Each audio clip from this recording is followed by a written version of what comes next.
अब 21 साल पुराना रहस्य फिर खुलने वाला है। जब आरती पहुंची हॉस्पिटल और युवराज को पकड़ा रंगे हाथों, तब जो हुआ उसे देख सबके होश उड़ गए। वहीं दूसरी तरफ क्या कली वेद के दिल पर अपना हक जमा पाएगी? और जब अंजलि आरती पहुंची राजपूत हाउस, तब आया एक ऐसा तूफान जो सब कुछ उड़ा ले गया। देखिए पूरी कहानी इस वीडियो में। मित्रों, आज के धमाकेदार एपिसोड की शुरुआत में युवराज सुनीता से गणेश को कॉल करने के लिए कहता है। युवराज फोन पर गणेश से पूछता है कि क्या 21 साल पहले उसने उस आदमी को देखा था जिसने अमन को मारने का दावा किया, अंजलि को पैरालाइज कर दिया था। गणेश जवाब देता है कि उसने तब सिर्फ उसकी आवाज सुनी थी। गणेश को वही 21 साल पुरानी आवाज याद आती है जिसने आरती को मारने की कसम खाई थी। उसे एहसास होता है कि ये वही आदमी है और वह घर में आरती को खोजने लगता है। आरती से गणेश कहता है कि मुझे हॉस्पिटल से फोन आया और फोन पर वही आदमी है जो 21 साल तुम्हें मारने की बात कर रहा था। आरती हैरान हो जाती है और बिना कुछ कहे हॉस्पिटल के निकल जाती है। और आने वाला है कहानी में ट्विस्ट। हॉस्पिटल में आरती ने किया ऐसा जिसे देख सबके होश उड़ गए। देखिए आगे। उधर युवराज समझ जाता कि गणेश ने उसे पहचान लिया। वह फोन सुनीता को लौटाकर चेतावनी देता है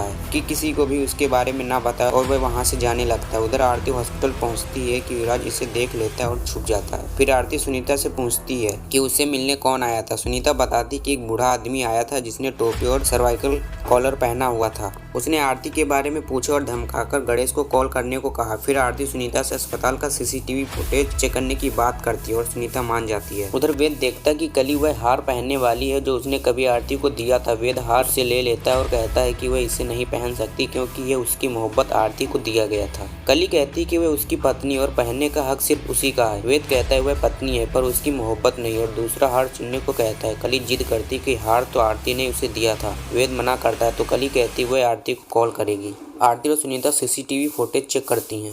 सुनीता उस बूढ़े आदमी को स्क्रीन पर पहचान लेती है पर आरती निराश होती है कि उसका चेहरा साफ नहीं दिख रहा। वह फोटो खींचकर सोचती है तुम ही अपराधी और मैं तुम्हें ढूंढ कर रहूंगी। इधर कली आरती को फोन पर शिकायत करती है कि वेद मुझे तुम्हारा दिया हुआ हार नहीं पहनने दे रहा है और हार छीन लिया। वेद आरती से पूछता है कि उसने हार कली का क्यों छीन दिया। वेद आरती से पूछता है कि उसने हार कली को क्यों दिया जबकि वह प्यार से उसे आरती को दे चुका था। कली फिर फोन लेकर कहती कि शादी के बावजूद वेद ने कभी उसे पत्नी का हक नहीं दिया क्योंकि वह अभी आरती से प्यार करता है। वह कहती वेद ने आरती की पेंटिंग बनाई है उसकी नहीं और वह अपने पति के साथ खुश रहना चाहती है इसलिए आरती बीच में ना आए। आरती वादा करती है कि वह बीच में नहीं आएगी और वेद से कहती कि कली को वह हार पहना देता है। वेद मान जाता है। फोन कटने के बाद भारी मन से कली को पहनाता है। आरती भी चुपचाप रोती है।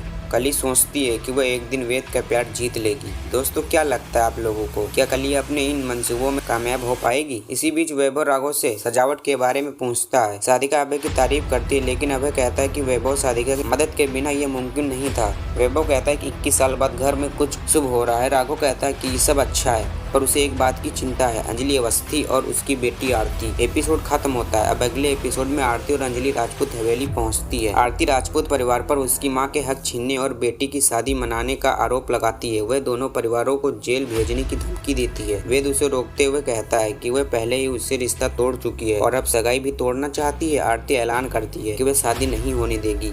दोस्तों, खेल अभी बाकी है। आरती का तूफान, कली की जिद और युवराज का राज। देखिए अगला एपिसोड कल शाम 6 बजे। धन्यवाद दोस्तों।